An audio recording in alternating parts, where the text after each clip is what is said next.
ebele, mais à chaque fois ce qui likambo ezali to mona kaka molobeli na biso kaka moko ezate pas un peu flatté honorable na biso za présent awa, mais chaque fois ce qui likambo ezali ya Bimasa ayaka ya Beyema ayaka mais tozo senga na ba oyo nyonso bazoluka ko voter to esa propagande ya motuté soki ya solo yele bi ko za molobeli ya komela Kinshasa wapi na ba action to mona ka bango te tozo senga na molobeli na biso oyo azokotika biso te a continuer kaka kolanda biso. Commune Kinshasa, votez tous, c'est l'honorable Kakolongo Médard, numéro 36. Madimba, Mongala, Aketi, Boyoma, Prene, Diallo, Waka, to voter.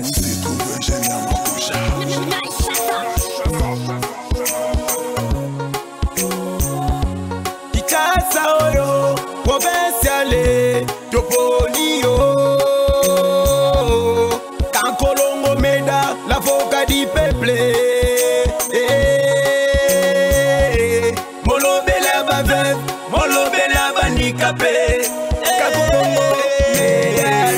National voté numéro 493, na provincial voté numéro 36, Kakolongo Médard.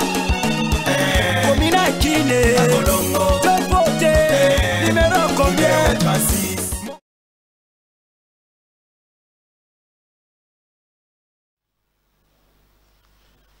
Bana Zunga Fola, Bango Pe Balembite. Toko voté Médard Kakolongo numéro 493 na Lukunga, mais toko voté P numéro 36 où ils allaient na provincial, tous allaient na moment ya campagne, beaucoup moins que ba décor na biso, ils allaient planter pour na kosa la campagne électorale, mais surtout aussi na zuba menace belé na bande konsusu oyo bazali ko prétendre que bango bazali na esprit ya ko menacer bato koyebisa bango ke ngai na sedaka na menace te na tiaki ba elema moko bo monaki yango ba elema to tiaki ezalaki ya ngoi mulunda nga na inventé eloko moko te. Natekala ko inventer le comme côté mais na bande ko moko bango ba zo mona ke en réalité makambo to lobby e bandaki ko tala bango et ils sont là pour nous menacer, pour leur dire que bozam mayele mouké. Moi je vois pas un Congolais sérieux s'aligner derrière un étranger et commencer à menacer Ndekonaye Moko où il y a défendre Mboka. Élection de la Camicologne souhaite. Élection pour voter Mokolo Moko et Kozonga après 5 ans. Yo vivra gagner élection. Pour le 21 mercato et Kangamit. Combien que ça la tête?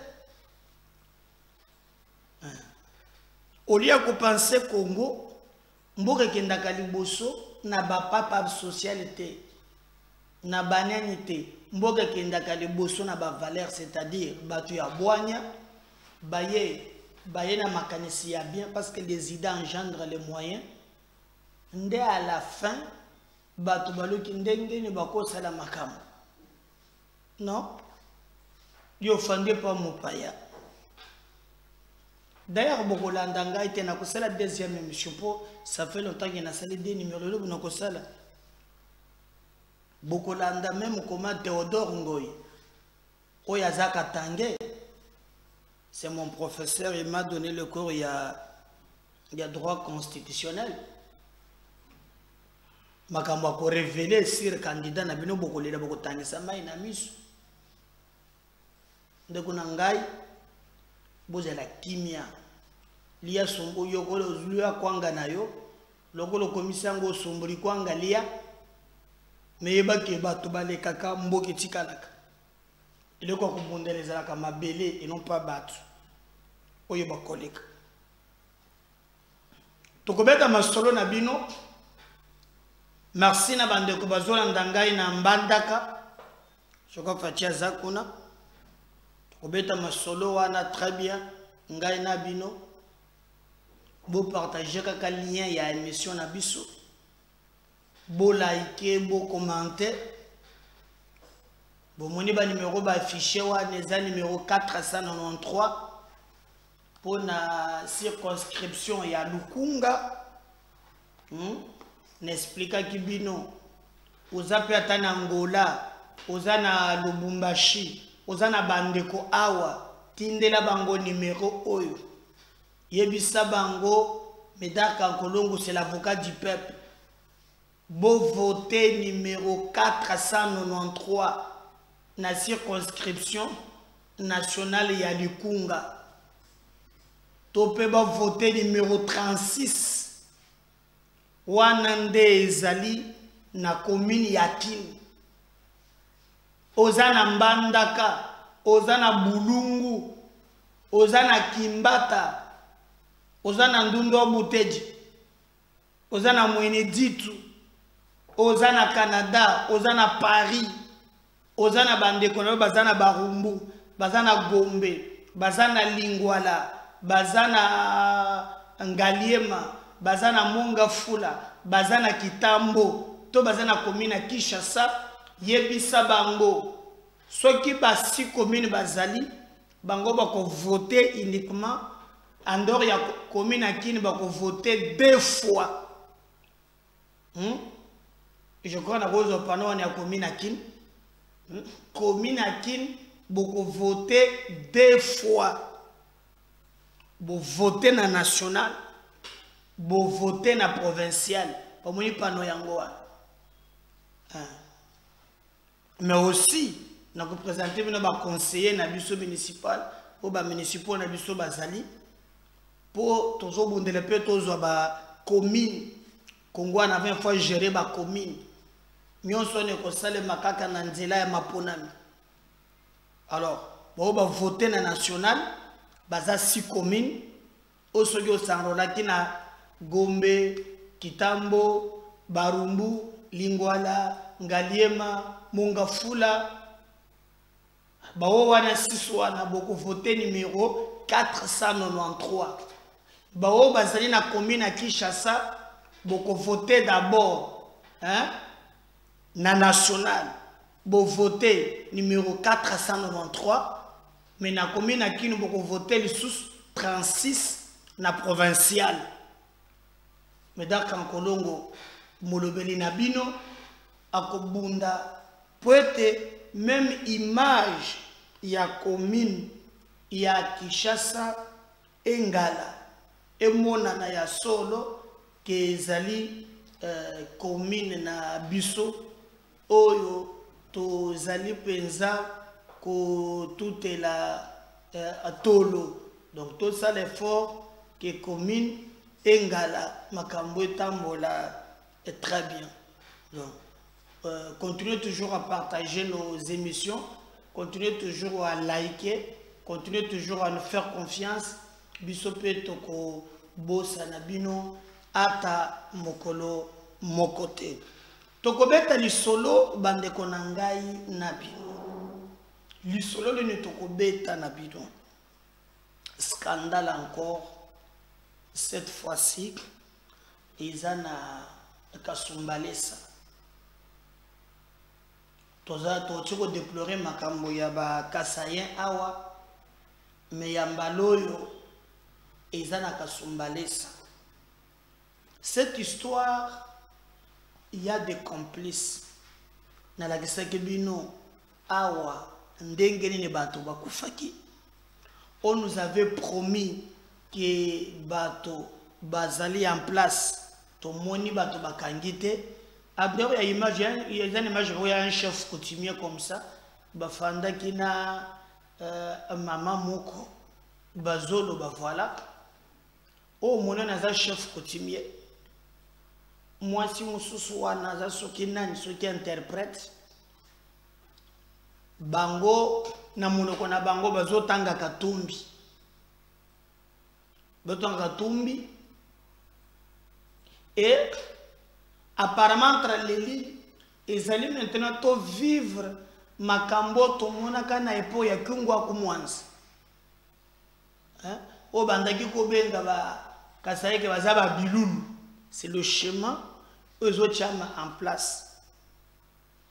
Chef wana coutumier soki ya ngambo wana a signé un communiqué. Vous avez le communiqué avant si voilà, je ne sais pas si je vais les lire avec vous, c'est impossible, il fallait n'attendre un téléphone, na musique, mais le contenu quand même, je peux koila que ça bino contenu.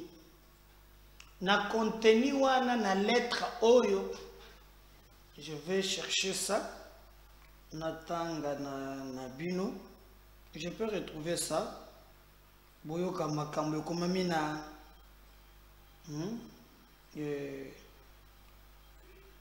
Je vais vous faire voir bomona comment tozo kende na mboka oyo soki to fongoli miso te bande konangai ikozala passe. Je dis bien passe, il y a passe parce que la lire ezali kozwa attention to fongola miso voilà nazui lettre nazotanga ao balobi République démocratique du Congo, province du Haut-Katanga, territoire de Sakanya, secteur de Balamba, groupement Kombo. Interdiction formelle d'enterrer les corps des Kasaïens dans nos cimetières et d'épuiser de l'eau de nos puits, de nos fontaines et de nos rivières. Bon. Vous pouvez communiquer. Balobi, interdiction formelle.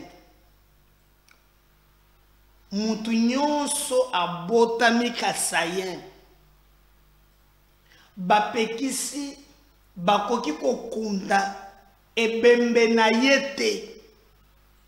Ça, c'est un débat. Il y a mis balé balobi. Même koto mal. Donc, ceux qui ont ça Kasayen, hein? Ozana yo kuna yo banda kosumba ceux ba boutique ezakuna, hein? Zelakana ba opi. Chose grave balobi, même nos rivières. Et quand il parle de les rivières, ndenga zokanis. Mais c'est très grave. C'est très, très, très grave. Nazo kamwa. Et balobi, donc yo so botami Kasayen et bembe, hein? Tchango as pétrole tumba. Je vais vous lire.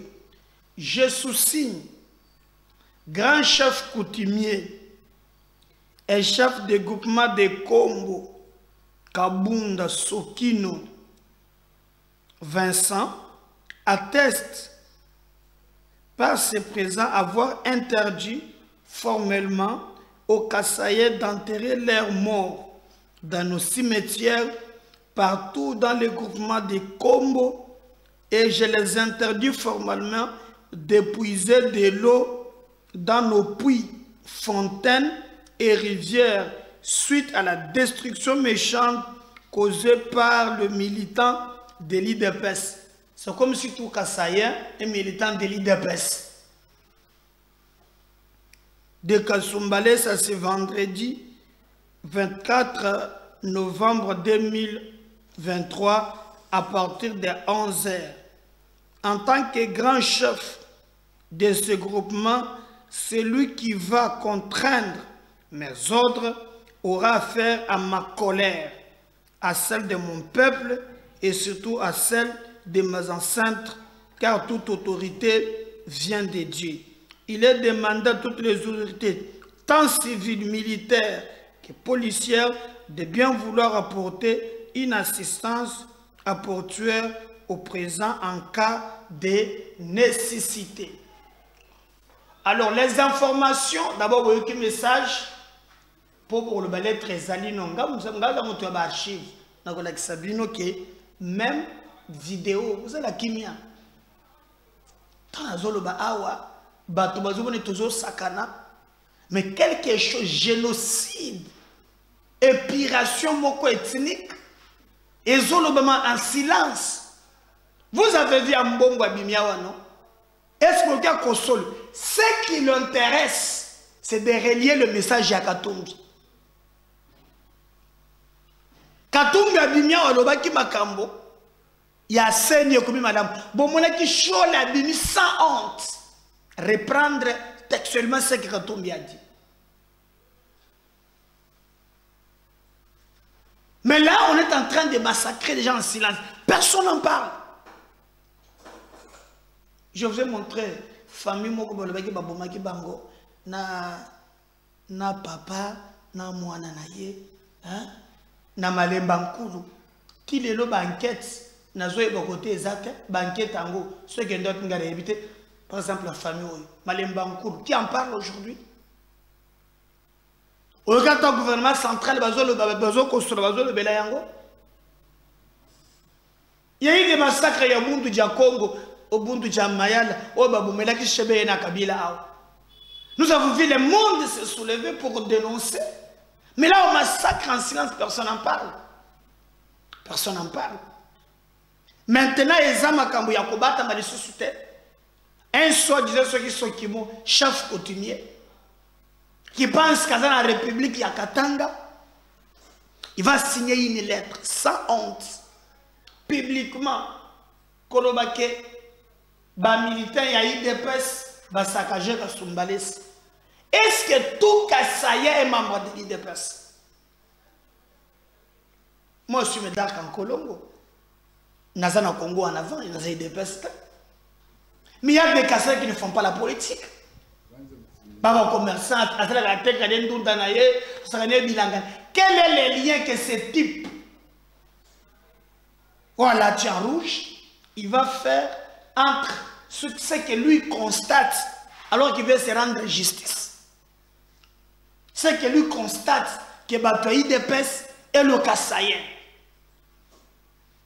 Et chose grave à l'objet, même Bembe Moutoua Koufi, même Manama Peka. Tia pétrole tomba yango. Kokundango na mabele biseka bango basalite. Et il va exagérer. Mouara lobaki qui est au bout de l'eau, c'est la vie. Mais sans argent, on ne peut pas vivre. Mais l'eau, c'est la vie. Ou abato kata maïté. Donc, loko la base na territoire bakasaya, c'est que bakomi bapaya na propre mboka na bango. Abata mito komi lettre, mais na wutati lo kate ba interpeller pour mikole ou Mali. Et les informations na zanango balobi tato ya zalaka na milice na ye. Parce que d'ailleurs, na lettre na ya lobi, ba oyo, ba ko boya ko tosa yango, ba ko kutana na colère na ye. Qu'est-ce que lui entend colère na ye? Hein?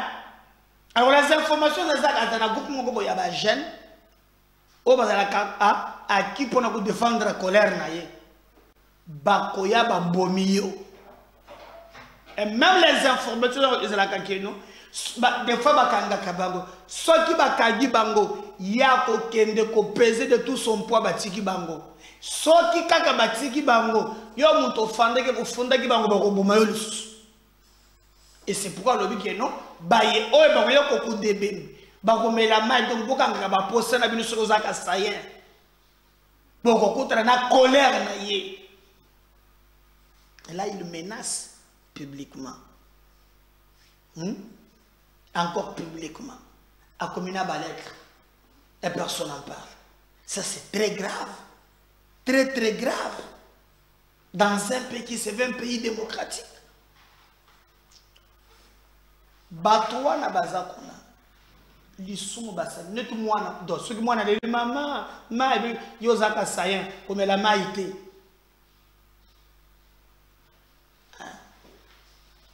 So les mêmes gars, quand on monte maté, pose à Kassayen. Nous avons une interpellation. Pour l'être yango d'une manière officielle, nous avons une mutazobi matin. Bon, tout est terminé na Malemba Nkulu, on nous a dit qu'il y aura des enquêtes. Bakangi batuti lelo le bilu non et le côté. Je comprends rien. Mais aujourd'hui maintenant, et le mona Malemba Nkulu, il y a mona nakasumbalesa et comme il y a menace. Menace pe ya mukete et comme il y a est-ce que bakopi me le mutumai? Même à Tawara, ouest africain, aya mboka ya bato, bakopi me le mai, ba melata maite. Cet individu azana katika chiwana. Non c'est pas non, okuma kambo. Ezali traite vidéo ezali bokoyoka. Na oya azana suka oyo. Kisu boko chimana.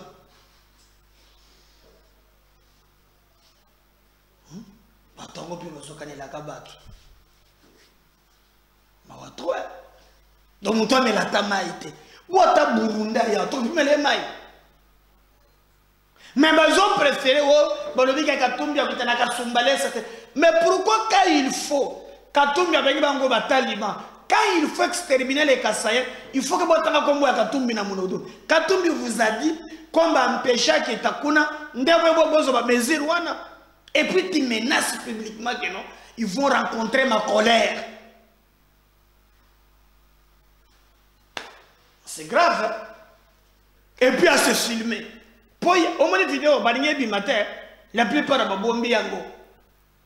Mais ngaka kabak babin balata ndeko nanga tozo tinde lo vidéo pour bazo démentir lettre. O lettre dans ba montage yete mais longi na yebo ko kama kambazolo ba. Awanga ne bisuski elongi zate montage. C'est très grave. Nous n'accepterons jamais alors jamais même pas une minute. Mboka na biso ezala manipuler boyena bapaya. TV za radio te. Boka buzo babino moko. On va revenir. Bolibindeni pona bakasaya. Chef coutumier ya mondelo na oya zana nini. Chef coutumier la taka bo a parole choko boyo chef coutumier. Hein? O chef coutumier. Azala tabarafiate. Hein? Tolanda. Ngasumbalesa village na ngasumbalesa ziwani yote mkini yangu sipende wakasai banzi kuziranjia pana kai kabila nyingine ndo bakasai ndo ana kuzuri weka mpangaisha mkini yetu kasumbalesa ana ya te sawa mpaji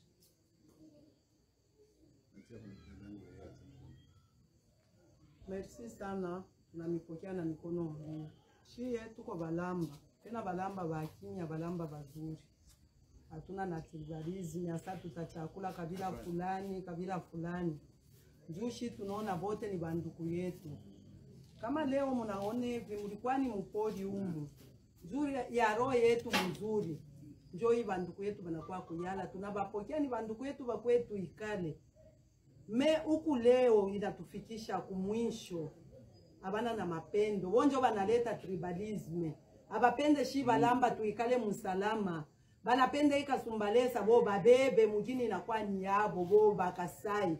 Siveli tukutaka shiva lamba benye shiva buchafu tuko humu. Tunabapokelea na mikono mbili. Sasa bo banakuwa sabi kwazo kwetu shie. Njoo tunasema hivi. Kwanza siku ya jana ile fujo ilitokea. Shia tukumuite Moize asema kwe. Moize na yeni ndugu yetu paka. Kama anakuya tutamupokea. Kisekeji tulimpokelea. Kabile likuya hapo tulimpokelea na kwa shefu anatosha na motoka na mupa. Mbele kisekeji ashia mpapo na kintu shefu. Tunampokelea ni ndugu yetu tuikale. Mei banafanya kwanza jana tunasema hivi. Kasai wote ole ashina na kishima mwake mumpango. Ashita kunuaka mai pa kishima kia mulamba.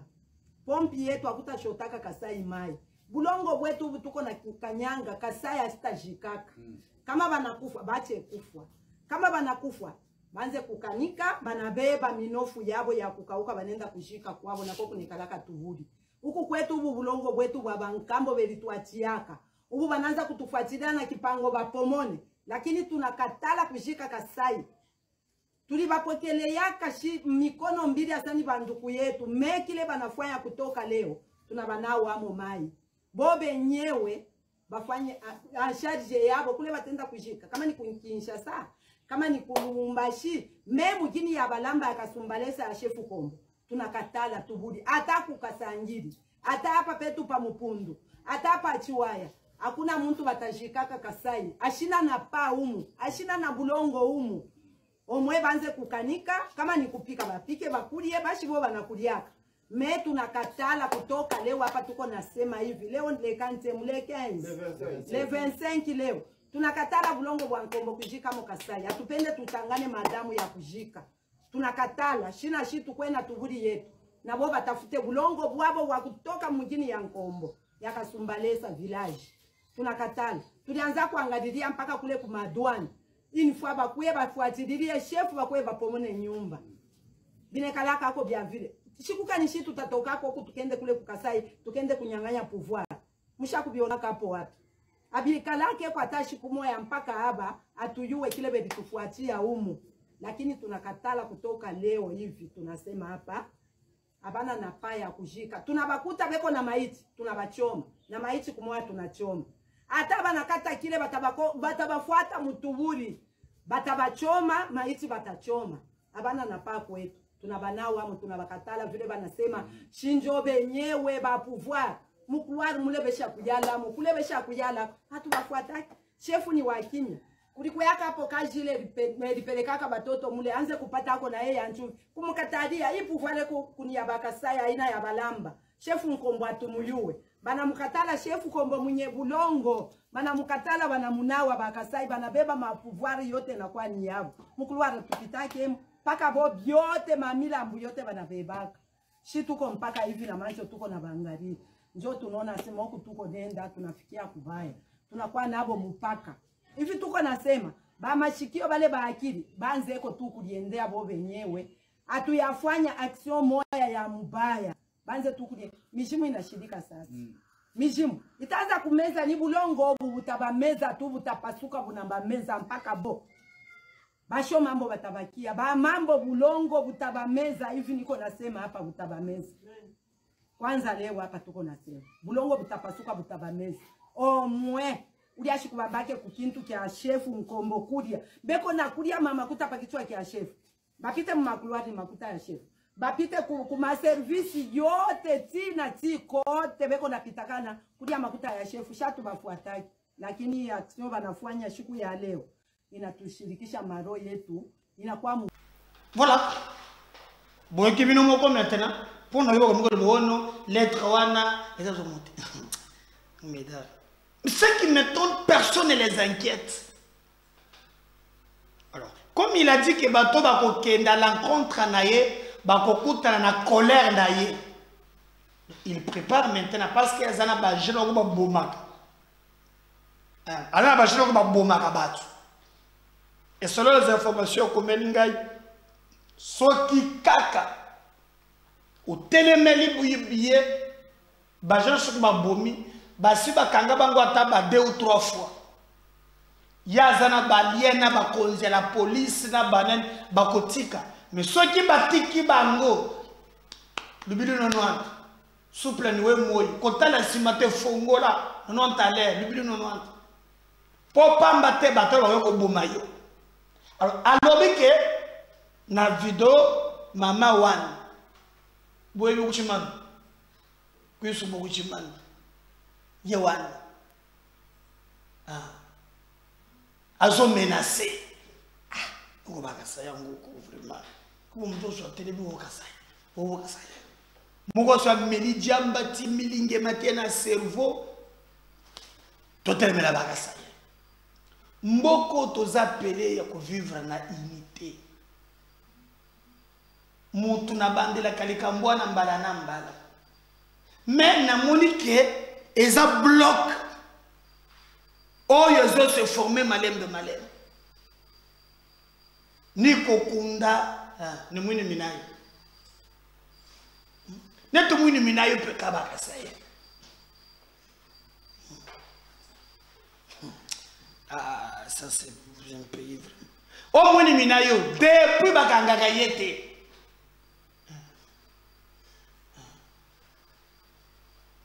Mouini minayo, c'est depuis ma déclaration. Munto kangaza. Logo mi wata mayi ko melate. Ah! Et puis, bembe kokunda pe. Toko batu bakokoma ba esclave na peuple mboka. La constitution de la République démocratique du Congo. Et puis, si Congolais ce droit, il y a qu'on s'installer bisika o ya lingi. Ya lingi. Muni minai la muki pantongo muko bo, nga muni mulai nazo katakatanga wo boye na boye. Lelo metero yo na dimi musoza beaucoup de gens wo ndenge zaboye ngai bakasayen petit boutique babla wana ko un chef qui meza kana chokote avec nzamba la baba ya Benin chef que tu bien lo namba ya kana bani amurika za kopera tu kan compagnie pouvoir traditionnel bobebisi yango akomina ba komiko chachoko ata o certo ka bunda legio matere gulu matana se osali o ka bunda te tope na mundele na biso ao ça c'est be comme bêtise de comme bêtise au match de Kassai j'ai même entendu un Rwandais c'est d'être un Rwandais le monsieur là qui nous interpelle. Est-ce que vous avez un exemple de la déclaration en bongo choli? Bon, mais ce n'est pas cet extrait à réflexion. On va revenir juste après.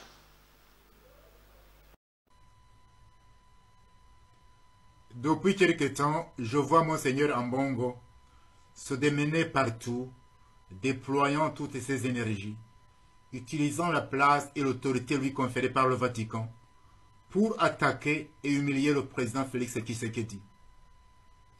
J'ai parfois l'impression qu'il a une haine pathologique et paranoïaque contre son président.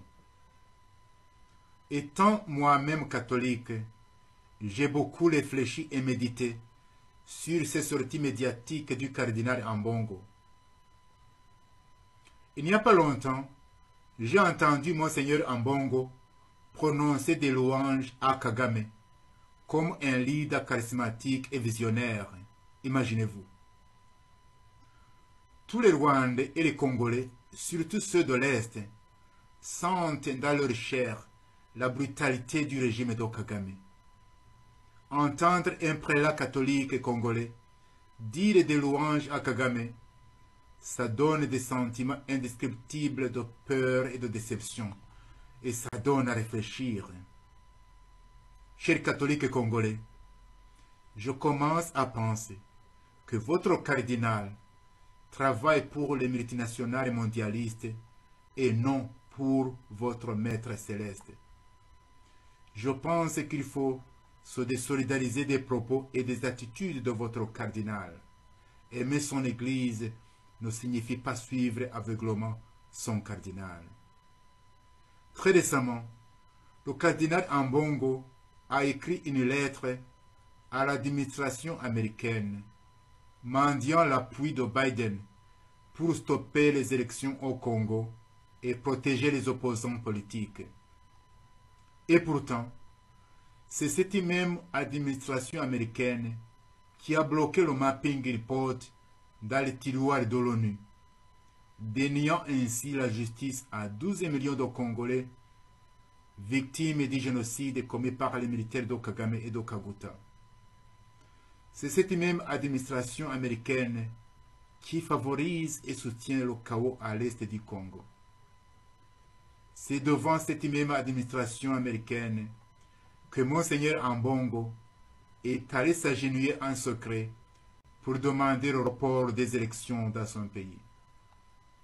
Pour Monseigneur Ambongo, son souci, ce n'est pas la sécurité de 6 millions de déplacés par la barbarie soutenue par les multinationales prédatrices, mais son souci, c'est le report des élections et la sécurité des opposants politiques. Monseigneur Ambongo a aussi induit en erreur l'Église catholique américaine, qui a aussi commencé à faire pression sur l'administration Biden, non pas pour terminer la guerre à l'est du Congo, mais pour veiller sur les élections au Congo et sur les opposants politiques. C'est donc la même chanson que Monseigneur Ambongo. Bien sûr, nous ne sommes plus du temps de l'église des catacombes où les chrétiens vivaient sous terre. Dans sa liberté digne d'un enfant de Dieu, le chrétien doit sortir pour participer activement à la construction de la cité. Mais Monseigneur Ambongo le fait d'une façon maladroite. Il bouscule les gens avec arrogance. Peut-être qu'il veut imiter Monseigneur Monsengo d'heureuse mémoire, mais alors il le fait d'une façon caricaturale et décrédibilise l'Église catholique. Sans verser dans des hypothèses complotistes, je peux affirmer que nos églises sont infiltrées par les puissances du mal. Je peux affirmer que l'Église du Rwanda est infiltrée. Et plus qu'infiltrée, elle est même dominée par les mondialistes. L'Église de la République démocratique du Congo commence aussi à être infiltrée. Nous savons que le cardinal Kambanda de Kigali est un ami intime de Kagame et travaille plus pour le FPR de Kagame que pour l'Église du Rwanda. Demandez aux Rwandais, ils vous le diront. Maintenant, depuis quelque temps, nous observons que le cardinal Ambongo de Kinshasa et le cardinal Kambanda de Kigali marchent et travaillent main dans la main. Cette amitié récente entre les deux hommes devrait aider les Congolais à mieux scruter et comprendre Monseigneur Ambongo. À bon entendeur, salut. Merci. Je crois que ça c'est une interpellation. Mais moi, ce que je veux demander à Nabande Koubaza, qu'on ne cédait pas beau céder parce qu'ils ont les provocations. Loko ya mabe moko boye salema. Juste tomber na jeune à Bango. Comme vous le savez, d'ailleurs, Félix Tshisekedi l'a si bien expliqué dans Mbandaka. On va le suivre et pour revenir pour continuer avec notre émission. Alors, nalingi lisusu koloba boyi. Mbandaka oye. Mbandaka oye. Boyo kanga malamu. Nalingi na sala bino na pesa bino mwa litea. Bosala angele. Bosala angele poete na bakandida oyo tozali oye bakandida ya bapaya bazali. Bakandida oyo ya banguna. Oyo banguna bazali kotinda bayiba bino conscience na bino. Bazwa bavwa na bino. Po bakende koteka bino epai ya bapaya. Bakandida wana koboye babango.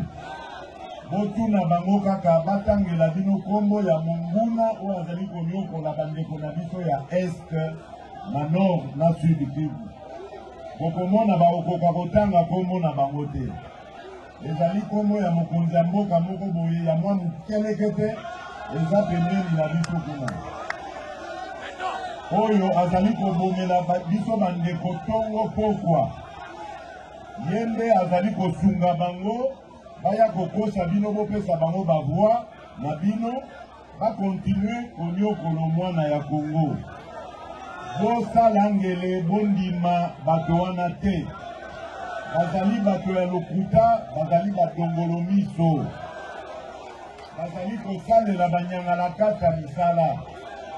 Bokeba, bokeba. Boya koloba teke na ebisaki bino te.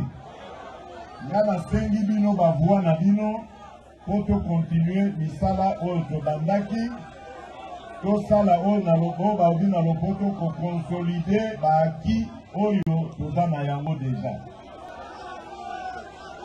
Voilà bana mboka. Alors. Voilà. J'espère qu'on a bolandi ce qu'il a pu dire. Moutouna Moutozana droit à quoi la commentaire ndenge alingi. N'oubliez pas que cette situation est allée vraiment Quand elle attendit, dans une psychose, nous demandons à l'autorité publique où il y a appelé Yakotia Makambonion sont en place à Mekakotiango. N'oublie pas de partager les liens. Les élections, dans 3 semaines, si je ne m'abuse pas, les afficher là. 493 le Congo 36, provincial, commune à Kinshasa. Partagez ces liens, abonnez-vous massivement. Je reviens tout à l'heure. Le deuxième numéro.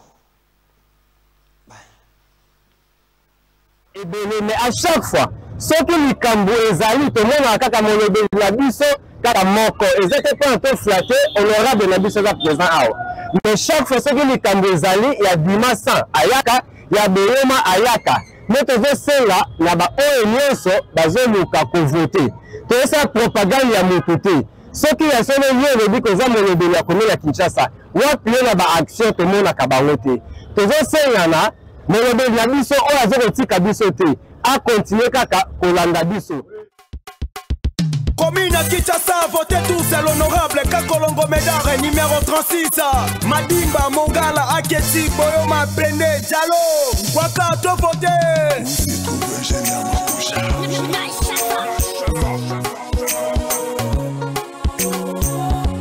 Ikasa Oyo, provinciale, Toponio.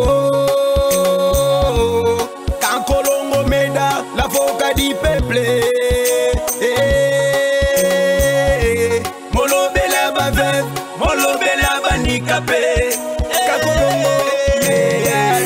National voté numéro 493. La provinciale voté numéro 36. Kakolongo Médard. Komina Kine. Le voté numéro combien?